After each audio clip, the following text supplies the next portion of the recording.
બરાબર, આ તમારે કાયદો વ્યવસ્થા જાળવો, અમને કોઈ વાંધો નથી. ધક્કા મુક્કી કરીને જાણી જોઈને તમે શું સાબિત કરવા માંગો છો ભાઈ? ડરાવવા માંગો છો, સીન સપાટા કરવા માંગો છો? એ ડરવાવાળા લોકો નથી. અમારા આદિવાસીઓ છે ને, અંગ્રેજો સામે પણ લડ્યા છે. ક્યારેય ગુલામી અમે સ્વીકાર નથી કરી. કોઈના મગજમાં એવો ધુમાડો હોય તો કાઢી નાખજો. તમને અહીંયા આટલા બધા દારૂના બુટલેગરોના તમે પરમિશન આપ્યા છે, કેમ અટકાવતા નથી? નામો આપું? ગાડીઓ, ભૂરીઓ, લાલીઓ, ભોલીઓ આપું કે નામો? બંધ કરી દેજો. 10 પેટીના 5 લાખ, 20 પેટીના 10 લાખ હપ્તા તમારા કોણ કોણ લે છે બધી યાદી છે ભાઈ.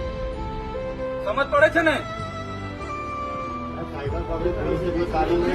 હવે આટલો બધો તમે અહીંયા ગરીબો મજૂરો પરથી દંડ ઉઘરાવો છો વગર જોઈતો.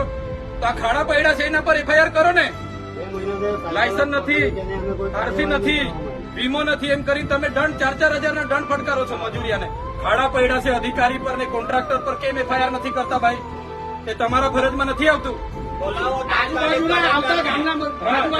આવતા મજૂરોને ચોકડી પર રોકીને કલેક્ટરશ્રીને, ડીડીઓશ્રીને અને નિયામક ડીઆરટીને 5 તાલુકાના ટીડીઓને બોલાવો. ધારાસભ્ય સમેત બધી પ્રજા આવી છે. અમારે રજૂઆત કરવાની છે. અમારે કોઈ બીજી મગજમારી નથી. હું પોતે એકલો રજૂઆત કરવા વાળો માણસ છું. હું આગેવાન છું. આમના વતી હું રજૂઆત કરીશ. તમે બોલાવો.